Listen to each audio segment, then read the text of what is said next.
Ги следиме состојбите. Јас немам таква информација. Разговарав со министерот пред 2 дена, имавме состанок и ми покажа бројки. Немам таква информација дека тоа се случува, но доколку се случи тоа на крајот од месецот, автоматски ќе бидат применети мерки кои што ќе траат до крајот на година. И тоа јасно го кажавме дека такви трикови нема да толерираме.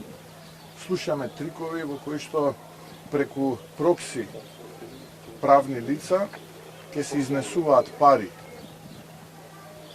под плаштот на маркетинг услуги, пиар услуги и така натаму, а со тоа практично ќе се плаќа таа маржа која што се плаќаше во минатото на одредени маркети. Слушаме, стигаат и до нас тие информации, вознемирени сме од тоа што го слушаме и не е добро тоа што го слушаме, затоа што на тој начин не можеме да градиме партнерски односи.